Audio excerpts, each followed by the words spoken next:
Olá, meus irmãos. Norberto Peixoto, mais uma vez falando do grupo de Umbanda Triângulo da Fraternidade para o nosso canal no YouTube e para a fanpage Pérolas de Ramatiz. Meu mais profundo e sincero axé, saravá, namastê.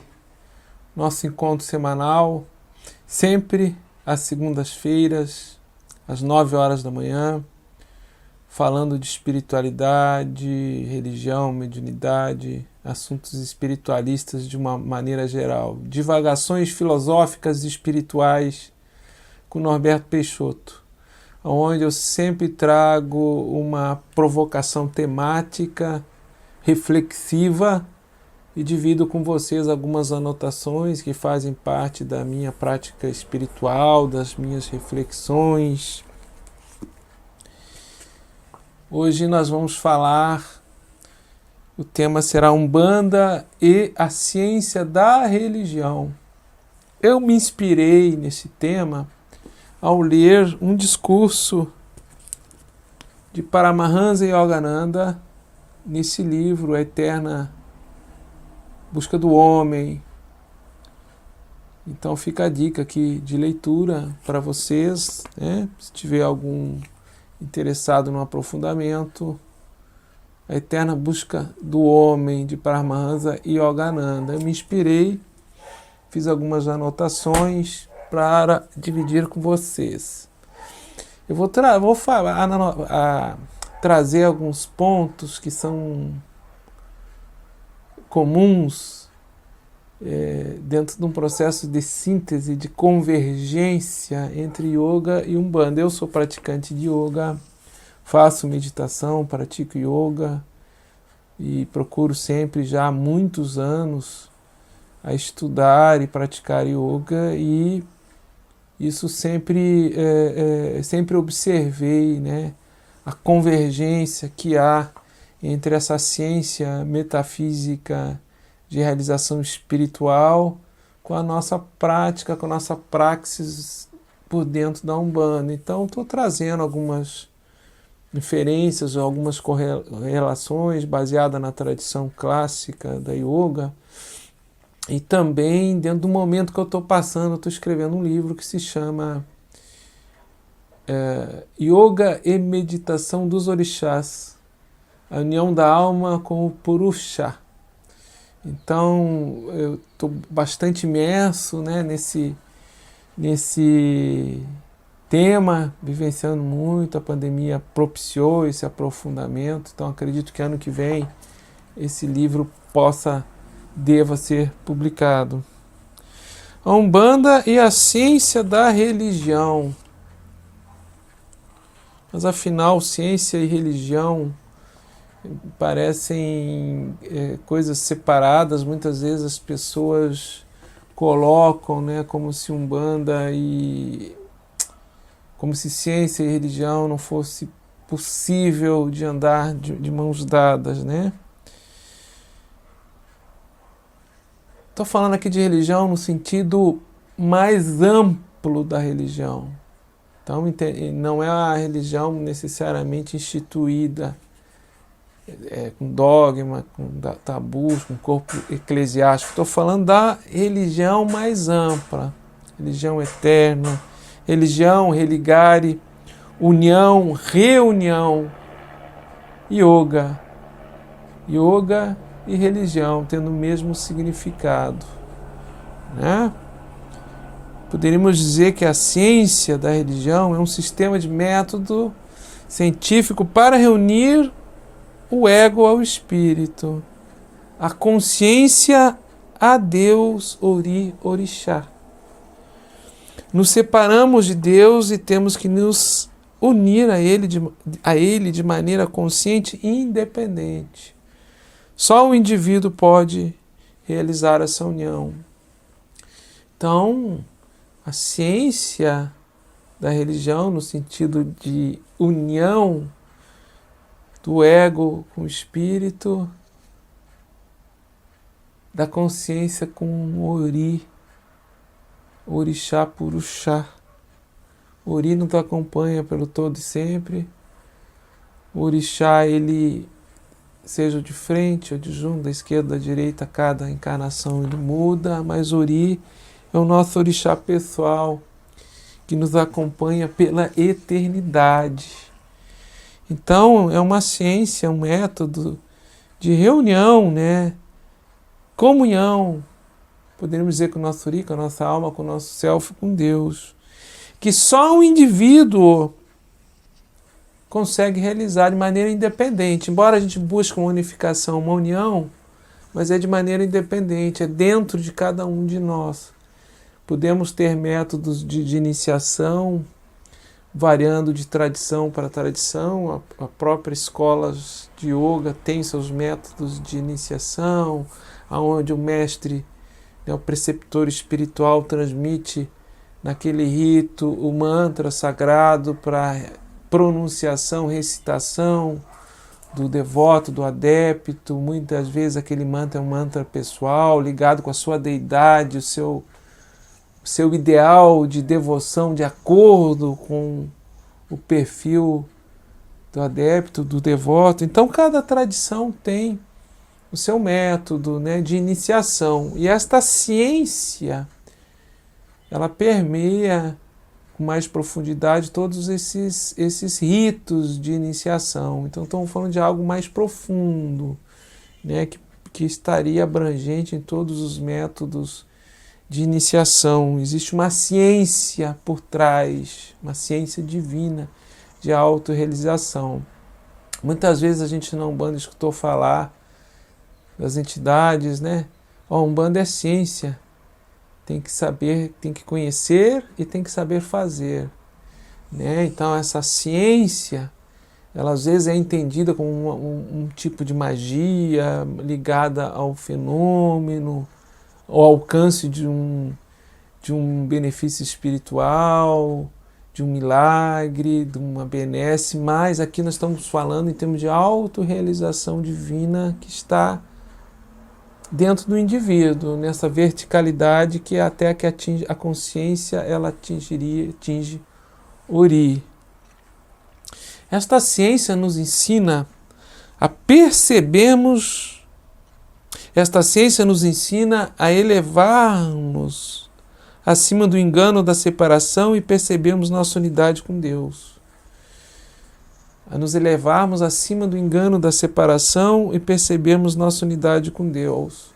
Nós temos uma concepção religiosa de separação, eu e Deus. E às vezes entre eu e Deus existe o templo religioso, existe a igreja, existe o sacerdote, o padre, o pastor, o bispo, né, o dirigente, por vezes um médium que vai me orientar. Então eu começo a botar obstáculos, né, nesta separação, aumentando esta separação e dependendo de terceiros para retornar a essa unidade com Deus. Não que o preceptor espiritual, o mestre, um sacerdote, aquele que vai te auxiliar, não esteja importante, mas quando a religião fomenta uma dependência, tornando o devoto submisso a essa dependência, é um desvio, um distanciamento da ciência da religião, que não é esta. E esta unidade, esta conexão que quebra essa separação, não acontece do indivíduo para fora, seja de ritos, liturgias, iniciações, que com fundamento tem a sua importância quando há a conexão interna. Fundamentalmente, esta percepção da nossa unidade com Deus é dentro da gente, é dentro daquilo que é perene, que é estável, que não se transforma ao longo do tempo, que não é impermanente, que é o nosso espírito mais profundo, a nossa moda, o nosso Ori, nosso self, né? Como acontece essa conexão? Como acontece essa quebra dessa separação e a percepção da unidade com Deus. Somente através da experiência direta e pessoal. Isto é intransferível. Podemos estar dentro de um contexto religioso formal, dentro de um templo, participando do ofício, de liturgias, de ritos diversos, mas é somente uma experiência direta e pessoal. Se essa experiência direta e pessoal não ocorrer, nós ficamos no campo da crença, do dogmatismo religioso, do tabu, do intelecto, que às vezes compreende, mas não vivencia. E isto é um caminho intransferível, né? Esta experiência direta e pessoal, com o seu ori, com o seu orixá, com o seu ideal de nome e forma de Deus. Eu já falei isso em outras oportunidades, outros vídeos, né? Deem uma acompanhada ali, o vídeo que eu fiz sobre a religião eterna, Sanata Dharma e Umbanda, que eu falo do ideal de Deus, dos nomes e formas que o devoto escolhe, né? Dentro da sua afinidade. As várias religiões instituídas baseiam-se em dogmas, tabus, crenças, na sua grande maioria dos homens e não de Deus. Então seriam dogmas, tabus, crenças criados pelos homens, né? E a base de todas as religiões deve ser uma ciência disponível para que todos os adeptos possam aplicar a fim de alcançar Deus. Veja bem, a base das religiões deve ser uma ciência que todos os adeptos possam aplicar a fim de alcançar Deus. Essa ciência, a gente encontra ela com muita clareza no sistema clássico da yoga indiana, né? Dentro das suas diversas escolas e tradições, mas ela está muito clara ali, esse caminho. E não é uma religião. Você pode ter a sua religião de eleição, você pode ser um devoto dos orixás, você pode estar imerso no campo da mediunidade, com guias, falangeiros, no trabalho continuado, assistencial dentro de um terreiro, e você praticar esta ciência, esta yoga, né, independentemente de uma postura física, de academia. Não estou falando da yoga postural, e sim da yoga como ciência de autorrealização espiritual. Esta ciência é a unidade de todas as religiões. Esta ciência de comunhão divina, que cada adepto deve ser ensinado a isso, deve estar disponível para cada adepto, deveria ser a unidade de todas as religiões, guardadas as diferenças cerimoniais, de organização, de ritos, de liturgias. Os santos, ao longo da história, se nós formos registrar os registros, formos estudar os registros históricos, a vida dos santos, suas biografias, independente de tradição, de nome de religião, eles fizeram essa yoga, essa comunhão, essa reunião, esse religar, essa religião dentro de si. Por vezes foram até incompreendidos, e na maioria das vezes foram. Os santos católicos, temos vários exemplos disso, foram incompreendidos pelo próprio clero, a própria casta sacerdotal instituída. Por vezes esses santos mais místicos, mais da experiência direta, foram desacreditados, né? E demorou a sua aceitação, por vezes só depois da sua morte, do seu desencarne, foram ser canonizados. Nós temos vários exemplos. Temos os mestres do Oriente, vários e diversos exemplos, e tantas outras tradições dessa autorrealização interna que independe do nome da religião, né? A unidade das religiões acontecerá quando todos forem conscientes que Deus está dentro de cada um de nós. E assim como Deus está dentro de mim, está dentro de você. Por isso, o meu Ori, saúde o Ori que habita em você, Oxalá que habita em mim, saúde a Oxalá que habita em você, o Axé que anima a minha vida, que me dá impulsionamento à minha consciência, o prana que entra, né, pelo alto da minha cabeça, anima meus chakras e vitaliza meus corpos etérico e físico e permite a expressão da minha consciência, saúda o axé, o prana que habita em você. Esse sopro vital que está dentro de mim, saúda o sopro vital que habita em você. E cada um de nós é um templo vivo na sua conexão com o seu Ori, com o seu orixá, com o seu Deus, com o seu nome e forma de Deus, com a sua compreensão de Deus, né? E o que nos separa, afinal de contas, no campo religioso? É o fanatismo. Eu me achar superior ao outro, achar que a minha religião é melhor, achar que a verdade está comigo. É o fanatismo. O fanatismo, ele separa, ele nos torna intolerantes, dogmáticos, né? Preconceituosos, violentos por vezes. Eu presto adoração em qualquer templo, pois todos foram construídos em honra de Deus. Prestemos adoração em todos os templos, pois todos foram construídos em honra de Deus, independente do entendimento no contexto de época deste Deus, por vezes inonimável, né, para o impersonalista, para o personalista. Tem muitos nomes de acordo com a sua fé, com a sua escolha, com a sua tradição.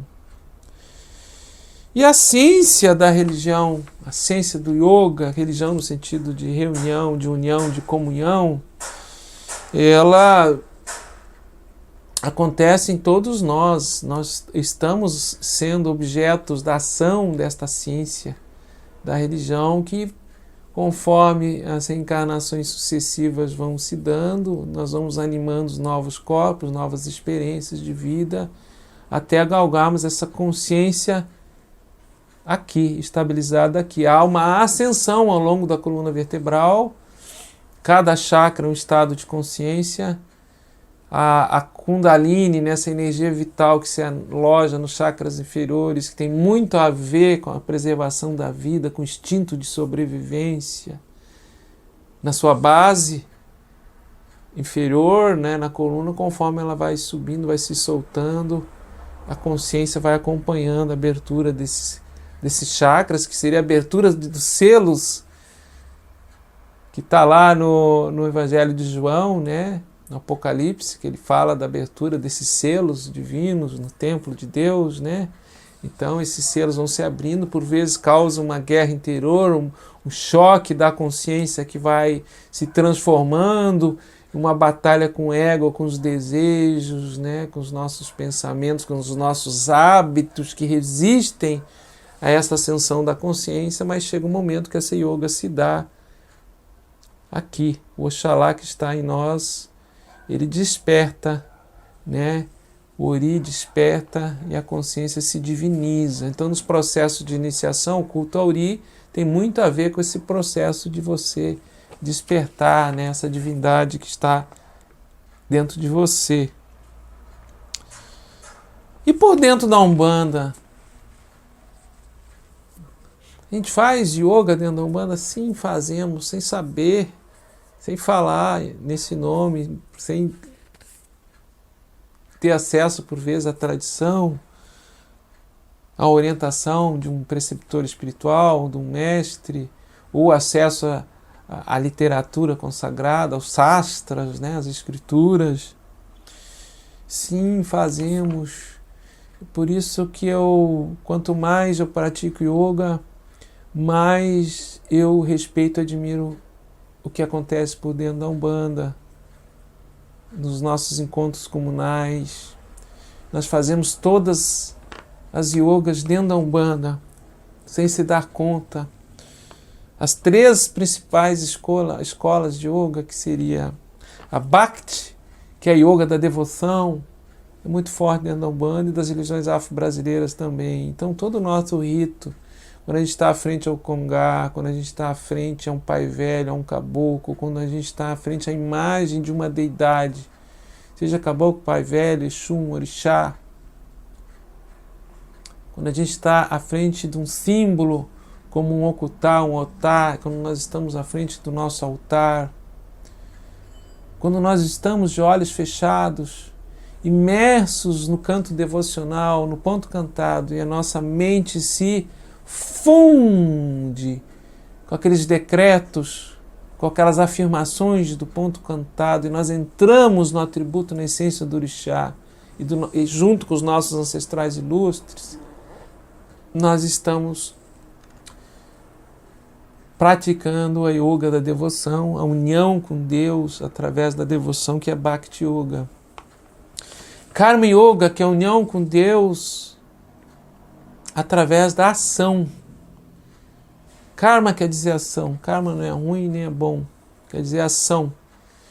Então, quando esta ação divina na Umbanda, quando nós estamos em ação dentro da Umbanda, e esta ação não objetiva o fruto da ação, eu me dou, eu esqueço de mim, vou para o encontro religioso, para a sessão de caridade, para a gira, seja que nome for, dependendo da tradição, sessão de aconselhamento, sessão de passe, de magnetismo. Eu me dou completamente, eu esqueço de mim. Eu não tenho qualquer interesse de ganho pessoal, de fruto desta ação, ao menos deveria ser assim, na maioria das umbandas é. Então eu estou na essência praticando o Karma Yoga, a união com Deus através da ação, sem o interesse do fruto dessa ação. E o Jnana Yoga, o Jnana Yoga, o Jnana Yoga, que é comunhão com Deus através do conhecimento. Então toda essa sabedoria ancestral que nos é repassada, que aumenta nosso discernimento, toda a oralidade, todas as orientações, instruções, às vezes que não estão nem escritos, não tem nem escritos, né? Embora hoje a gente tenha uma literatura bem consistente de Umbanda, é a Jnana Yoga, sabedoria, a união com Deus através da sabedoria. Então, a cada encontro com um pai velho, com um caboclo, seja através da orientação no aconselhamento, seja através do transe, esse estado alterado superior de consciência, onde a consciência do devoto se funde com a consciência do ancestral ilustre, irmanado, enfeixado no atributo do orixá, e essa sabedoria desce para a minha consciência, aumenta meu discernimento. Isto é Jnana Yoga, Yoga da sabedoria. Essas três formas de comunhão, elas estão imbricadas. Eu posso estar num ato devocional, realizando uma ação sem interesse dessa ação, num rito, numa liturgia, manipulando um elemento, acendendo uma vela no altar, está oferindo sabedoria, conhecimento, e todas as três formas de yoga estão imbricadas, unidas em ação na Umbanda. E nós temos a oportunidade na Umbanda do serviço, que é o servo, o serviço ao ser humano, encarnado e desencarnado, obviamente. Quando falo ser humano, não estou me referindo ao ser humano somente quem está no corpo físico. Todos esses que estão humanizados no planeta, nesse ciclo de reencarnações. Então, o serviço ao semelhante, o serviço ao ser humano é servir Deus que está no outro.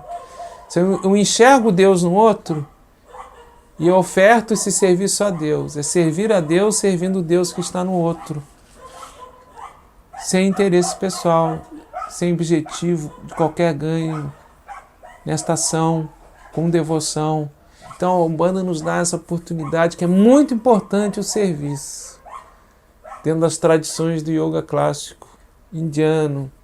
E tem uma passagem que Krishna, no Bhagavad Gita, que quer dizer canção divina, e é a Bíblia do hinduísmo, ele fala para o devoto que é Arjuna, que é a maior oferenda, a maior oferta para ele, Krishna, que seria para ele Deus, né, que é a voz de Deus que está falando, na forma de Krishna, na suprema personalidade, nesse avatara que é Krishna, nessa suprema personalidade de Deus, nesse nome e forma que é Krishna dentro da tradição, que a maior oferenda, a maior oferta, o maior serviço a Deus é o serviço ao ser humano. Porque servindo, cada pequeno Deus que está no ser humano está servindo a Krishna servindo a Deus, a Oxalá servindo ao Lorum, ao Ludumare, aos orixás, ao Ori de cada um de nós, né? E você ir num templo religioso, numa igreja, numa comunidade religiosa, e você não oferir autorrealização ao longo do tempo, é a mesma coisa que uma colmeia sem mel, uma colmeia abandonada, seca, não tem mel. Então, a nossa reunião no templo religioso, ela deve estar alimentada pela possibilidade, né, concreta de uma ciência de religião que nos conduz à autorrealização. Por esse mel divino é o templo de Deus, que são as nossas almas humanas. Cada alma é um templo de Deus. Cada alma é uma luz divina.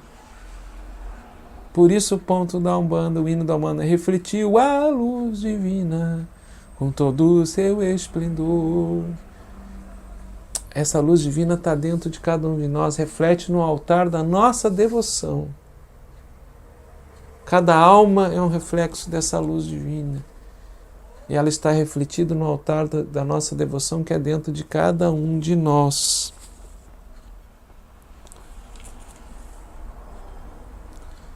Cada um de nós é um templo vivo, que dentro da ciência da religião, e a Umbanda dá essa oportunidade e está inserida nesta ciência. Cada um de nós é um templo vivo que tem a possibilidade de encontrar Deus. E aquele que encontra Deus, dependente de posição, de onde ele esteja no norte, no sul, no leste, oeste, em cima, embaixo, atrás e na frente, na esquerda e na direita, ele está com Deus. Ele é um templo vivo. E o caminho da teologia de uma religião específica, separada das demais, é somente uma seta no caminho de Deus. O caminho da teologia, das religiões separadas uma das outras, é somente uma seta no caminho de Deus, e o caminhar para Deus é a unidade de todas as religiões. Ao menos deveria ser, enquanto ciência da religião. Eu sou Norberto Peixoto. Espero ter contribuído mais uma vez com as nossas reflexões, ter contribuído com você, meu irmão, com a sua devoção, com a sua ação e com a sua sabedoria. Que todas as yogas, que todas as possibilidades de reunião, de comunhão, de união divina esteja dentro de você. Você pode, você tem essa potencialidade, essa força, essa potência divina dentro de você. Meu mais profundo e sincero axé, saravá, namastê. Até a próxima oportunidade, meus irmãos.